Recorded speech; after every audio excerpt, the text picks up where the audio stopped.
So many people have questions about, once you get paralyzed, are you able to date? Are you able to find a girlfriend, find a wife? It's difficult for everybody, whether you're able-bodied or not. And once you get in a wheelchair, a lot of times you lose a lot of confidence. You're not really sure if you can ever date again. Dating right at first, when you first discharged, is tough. Dating someone in a chair, it's kind of like dating someone that has a kid already. Like, that's a big part of their life. And I think it's important to know that so no one feels blindsided by it. But might as well put that out there to begin with. That way, you can look at your profile on social media. They know it right up front. It's not a surprise. Some people, that may throw them off, some of them won't. Some people don't want to go out with you because you're in a wheelchair. And some don't want to go out with you because you're bald. There's different reasons. Just because somebody turns you down and says no, not ask again. When you're first injured and you're first getting out and you're first discharged, get to know your own body really good. You gotta get to know yourself.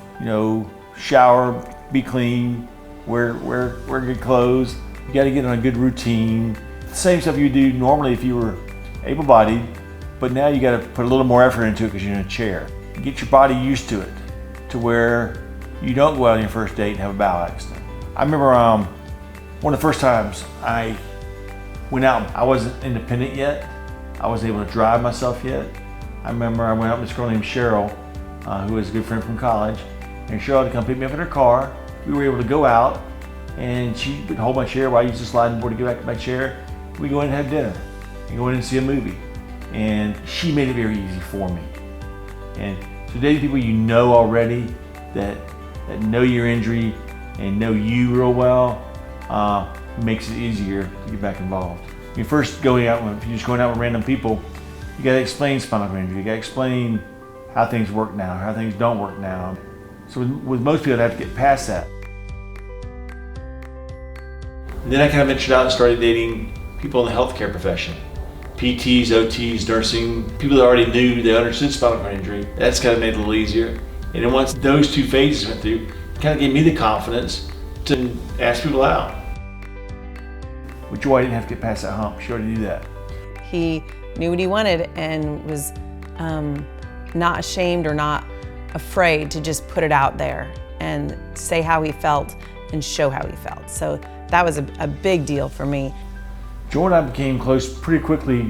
When we went out that first night, it just became way more than just a fun dinner. I just had a huge connection and had never dated anybody in a wheelchair really before. When I first met her parents, it was tough because they weren't too sure about Joy dating somebody in a wheelchair. They were very taken back by that. They were saying things like, Joy, maybe you shouldn't lead him on.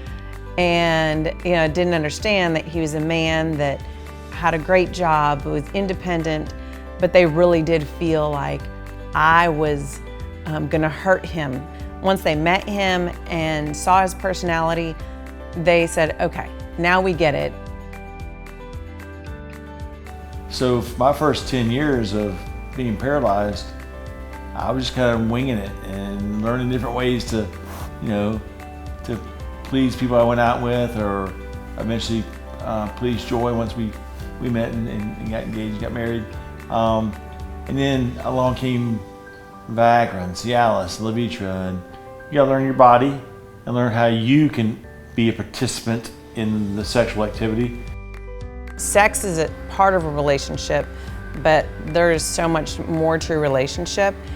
And in any person you date, there is no perfect person. A lot of people ask me the question, or at least think it, why would you ever marry someone in a wheelchair? In life, there's so many components to someone's personality, their drive in life. There's so many components to a person, and you have to remember that a bit of a wheelchair is one component, one slice of who he is. So it's not something that's a wheelchair thing, it's a human thing. Getting involved in dating, I did it pretty quickly. It was something that wasn't that difficult once you started doing it. It's that starting it's always the hard part.